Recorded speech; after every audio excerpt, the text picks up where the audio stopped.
And you know, Elon, I love Elon Musk. Do we love him? I love him. But I'm very disappointed because Elon knew the inner workings of this bill better than almost anybody sitting here.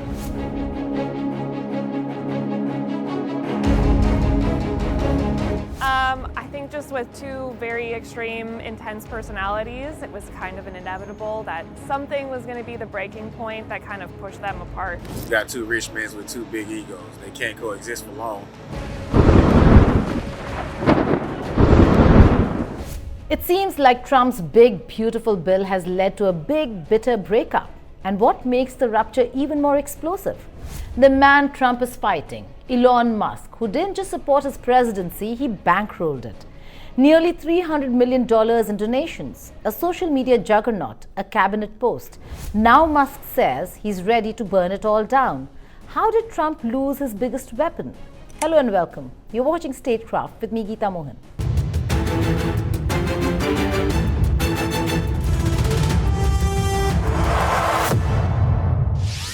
At the heart of the chaos is the One Big Beautiful Bill Act, Trump's second term showpiece.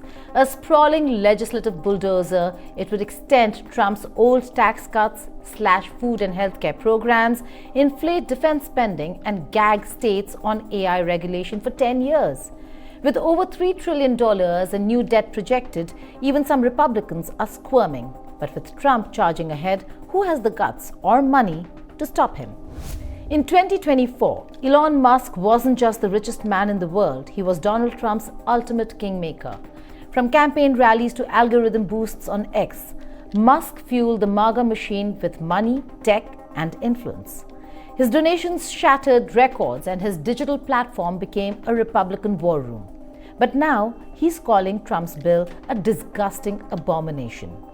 How did the GOP's billionaire savior become its biggest threat? When Elon Musk stepped into American politics, he didn't tiptoe, he detonated. Between July 2024 and Election Day, Musk pumped between $260 million and $300 million into Republican campaigns and political action committees. No American donor had ever spent so much in a single election cycle.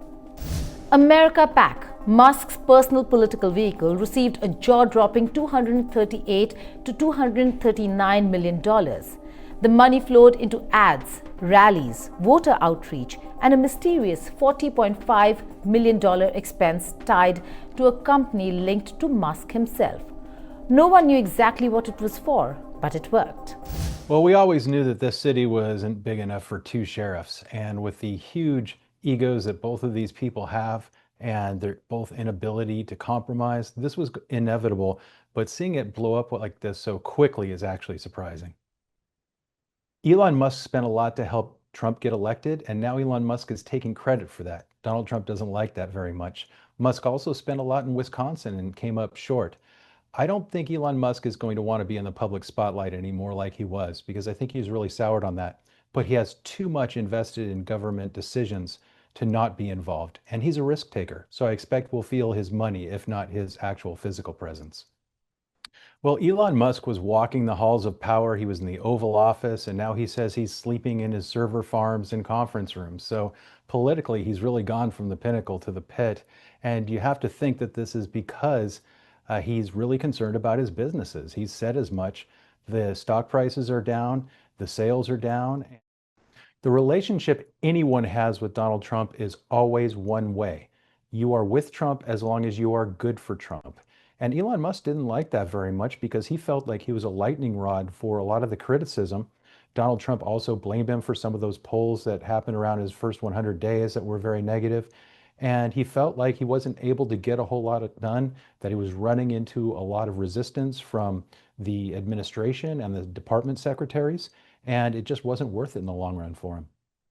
We know that there was a little bit of tension between Musk and Trump in the Oval Office. There's a very famous photo from behind a door of Trump pointing at Musk, and we never really got the story behind that. I suspect we might now. We also heard of Donald Trump's cabinet secretaries like Secretary Duffy of Transportation, Secretary Rubio of State, really pushing back against what Musk wanted to do. For someone who promised $2 trillion in cuts and probably only got about $170 million, this is really a failure. The Republican base mobilized, ads flooded battleground states, voters turned out in record numbers. Donald Trump won, and Musk didn't stop there. As owner of X, former Twitter, Musk had more than a wallet, he had a weapon.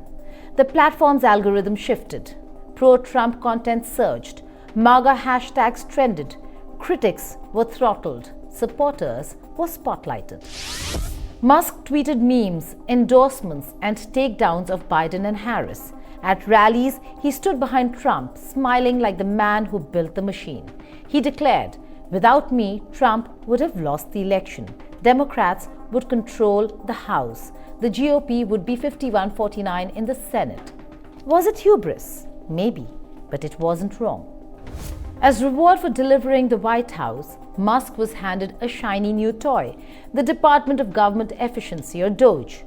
He would now lead a federal agency built just for him, with a singular mission: cut costs, cut waste, cut everything. And cut he did. DOGE claimed to save $190 billion, slashing through departments, subsidies, and programs. But watchdogs estimated it cost taxpayers $135 billion in administrative chaos. Still, the symbolism mattered. Musk was now inside the government. He had power, influence, and the president's ear. For a moment, Elon Musk ran Washington. And then came the big, beautiful bill, and with it came the end of Trump-Musk friendship. The feud between Trump and Musk didn't simmer. It detonated. A disgusting abomination, Musk blasted on X. He accused Trump of betraying fiscal conservatism and of bankrupting the country. He promised political revenge. Every member of Congress who campaigned on reducing government spending and then immediately voted for the biggest debt increase in history should hang their head in shame, Musk declared. And they will lose their primary next year if it is the last thing I do on this earth. He wasn't bluffing. Hours later, he threatened to form a new party. If this insane spending bill passes, the America Party will be formed the next day. Suddenly, America's richest man was threatening to destroy the political party he helped bankroll. One big, beautiful bill extended the 2017 tax cuts, gutted Medicaid and SNAP, threw $150 billion at the Pentagon, banned AI regulations for a decade, axed green energy subsidies, hiked the SALT cap for the wealthy, and slapped a 1% tax on remittances. I think right now we're focused on the big, beautiful bill and really excited to see that it's going to get passed by the 4th. And then when it does pass, right, we're going to see an explosion in revenue because the CPO score says it's only 1.8% growth delivered by the bill. We're highly confident it'll be at least 3% growth, maybe even more. And so, yeah, the Internal Revenue Service is going to have a lot of regulations to write and a lot of revenue to collect. If you look at this bill, it's the biggest spending cut in history. It's the biggest tax cut in history. If we don't pass the bill, then we're going to go almost immediately into a recession. It also secures the border and achieves all sorts of objectives that the president talked about on the campaign. And so I would counsel people very much against voting against the bill. And I don't expect that there are going to be many people who do that because the bill makes so much sense. So thank you guys so much for your attention. Yeah. Great to see you all this morning. We look, our leadership team had very much looked. Let me just address the Elon controversy and tell you that I consider Elon a friend. He's obviously brilliant. I just told you we credit him with all the big changes with DOGE and everything else. It's curious to me what happened this week, and full disclosure, Elon and I had a great conversation, about a half-hour-long talk on Monday this week, Monday morning, and we talked about the big beautiful bill because I think he was trying to make a joke a couple of days earlier. It can't be big and beautiful, and I started the conversation. Oh yes, it can, my friend. It's very beautiful. So we talked about all the record level of savings.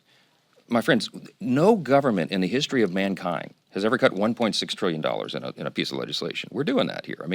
The extraordinary level of savings and the historic level of tax cuts at the same time, and all these great policies. I talked to Elon through all that and explained to him what we're doing, and that this is just the beginning of a long process of making government more efficient and effective, of cutting wasteful spending, fraud, and abuse. And you can't do it all in one bill. It took Congress decades to get to this situation.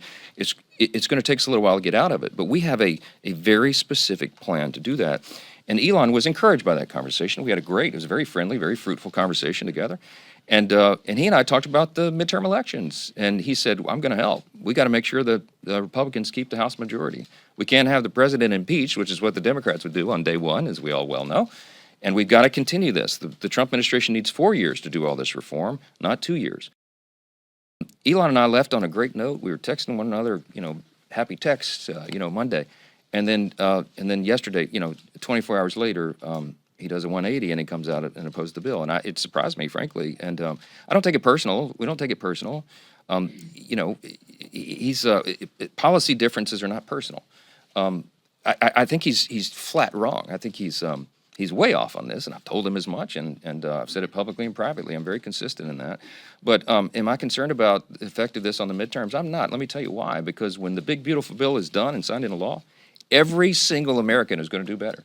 This bill is geared for middle and working class Americans, and they are going to feel the effects of it, and they're going to feel it before the midterm elections. So I have no concern whatsoever. I'm absolutely convinced that we're going to win the midterms and grow the House majority because we're delivering for the American people and fulfilling our campaign promises, and we'll see how that happens. Well, I'll tell you, I called Elon last night and he didn't answer, but I hope to talk to him today. I mean, it's not, it's very friendly, and we've laughed about our differences on policy before.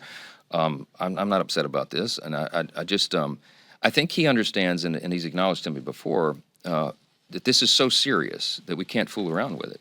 I mean, the debt cliff is approaching very quickly, right? All the things that are in this bill are so important for the U.S. economy. It's going to be jet fuel for the U.S. economy. All boats are going to rise, and the sooner we do that, the better, and the risk of not getting it done is enormous, not just for the Republican Party, but for the country. We got to do this. And I think Elon understands the weight of that, and I hope he comes around. I'd love to talk to him this week, and I hope he calls him back today. I talk to President Trump, all the time, multiple times a day. Obviously, we've talked about this. As you know, he's not delighted that Elon did a 180 on that. But look, I don't know what happened in 24 hours. Everybody can draw their own conclusions about that. Okay, but I look forward to talking to my friend about it again, and I'm not upset about it. Elon Musk's fiery opposition to Trump's big, beautiful bill isn't just about politics. It's about survival, strategy, and principle. The bill directly threatens Musk's empire. With green energy tax credits being slashed and new taxes on renewable energy projects, Tesla stands to lose over $1.2 billion, according to JP Morgan Chase. Musk's solar and battery ventures, already struggling to scale, face a major blow if clean energy incentives disappear. In short, the legislation punishes the very industries Musk built his fortune on. But the damage isn't just financial. The bill's ballooning of the national debt up to $5 trillion stands in stark contrast to Musk's former role as the head of DOGE, Trump's Department of Government Efficiency. Musk's cost-cutting legacy is being buried under what he calls insane, utterly destructive spending. For someone who once proudly championed fiscal responsibility, the bill feels like betrayal. The fallout has gone public and personal. Musk, Trump's biggest campaign donor and political amplifier, is now threatening to primary every Republican who supports the bill. He's even vowed to form a new America party, mocking today's GOP as the pork pig party of reckless spending. What began as a powerful alliance between two titans has unraveled into a high-stakes political war. And at its center is a bill that Musk says endangers not just his business, but the entire country's financial future. Trump isn't one to take betrayal quietly. On Truth Social, he hit Musk where it hurt, his wallet. Elon may get more subsidy than any human being in history, Trump fumed. Without subsidies, Elon would probably have to close up shop and head back home to South Africa. I don't know. I think we'll have to take a look. We might have to put DOGE on Elon. You know what DOGE is? DOGE is the monster that might have to go back and eat Elon. Wouldn't that be terrible? He gets a lot of subsidies, Peter. But Elon's very upset that the EV mandate is going to be terminated. And you know what? When you look at it, not everybody wants an electric car. I don't want an electric car. I want to have maybe gasoline, maybe electric, maybe a hybrid, maybe someday a hydrogen. If you have a hydrogen car, it has one problem. It blows up, So I'm going to give that one to Peter. I'm going to let Peter test it out. The hydrogen cars. And when they blow up, it's serious. And in a savage twist, Trump floated the idea of reactivating DOGE, not to cut waste, but to target Musk's own companies. No more rocket launches, satellites, or electric car production, and our country would save a fortune, Trump threatened. Musk's proposed America party is for now just a tweet, but the implications are real. A third party backed by a billionaire with a vengeance isn't impossible in the post-Trump, post-truth era. On X, Musk blasted the current political system. We live in a one-party country, the Porky Pig Party, he wrote, referencing the bipartisan pork in the bill. Time for a new political party that actually cares about the people. But does he have the power to build one? This isn't just a spat between two egos. The BBB will reshape America if it survives the Senate. On the one hand, Trump's defenders say the bill is a necessary evolution of MAGA economics. Tax cuts for job creators, deregulation, military strength, and fiscal clarity.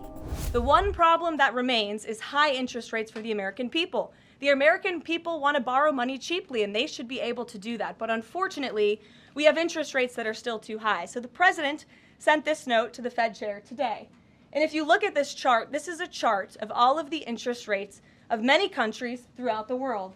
At the top is Switzerland. They're only paying a quarter for interest rates. Cambodia, Japan, Denmark, Thailand, Botswana, Barbados, Taiwan, Bulgaria, Cuba, Sweden, Morocco, Cabo Verde, South Korea, Algeria, Canada, Albania, Libya, Malaysia, China, New Zealand, Trinidad and Tobago, Czechia, Bolivia, Australia, Costa Rica, the Bahamas, Kuwait, Papua New Guinea, Bosnia, United Kingdom, and the UAE are all paying lower interest rates than the United States of America, which has one of the hottest and strongest economies in the world.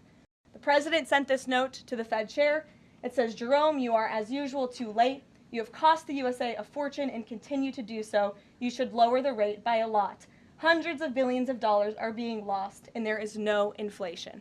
And the president is right. There is historically low inflation thanks to his policies. And we will continue to drive down the cost of living in this country for Americans. We will continue to deregulate. And it's also incredibly important that we pass this one big, beautiful bill, which is the largest tax cuts in American history. On the other hand, critics across the aisle and Musk argue the opposite, that it's a dead bomb wrapped in cruelty. Over 10 million Americans could lose health care.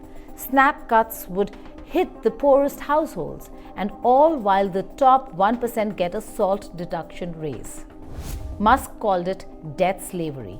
Trump called it a beautiful deal. Someone's lying. Republicans now face a nightmare. Trump's base versus Musk's money. On Monday, as senators debated amendments, Musk doubled down. All I'm asking is that we don't bankrupt America. What's the point of a debt ceiling if we keep raising it? But here's the kicker. Many of the same Republicans who ran on fiscal responsibility are voting for a bill that adds trillions to the debt. Musk isn't letting them forget it. Trump's resurrection of DOGE wasn't just political jiu-jitsu, it was nuclear-grade shape. Elon should thank me, Trump posted. DOGE made him relevant. Now it's time DOGE investigates where all his subsidy money went.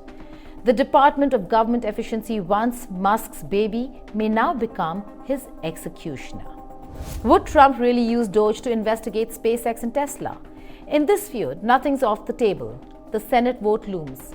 The bill will finally return to the House for final approval. Meanwhile, Musk and Trump continue their digital slugfest, two titans of influence battling for the soul and wallet of America.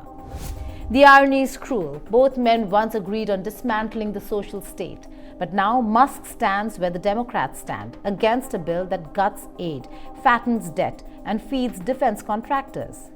Is Musk a reformed billionaire, a scorned ally, or just another empire builder angry his empire lost a tax break? In the age of populism, Elon Musk versus Donald Trump is the final boss fight. One man wants to launch rockets, the other wants to launch re-election ads. One wants to cut subsidies, even his own. The other wants a $1 trillion bill to seal his name in history. But here's the catch. In a country where billionaires bankroll legislation and presidents threaten their donors, who really runs America and who pays the price. Thank you for watching Statecraft.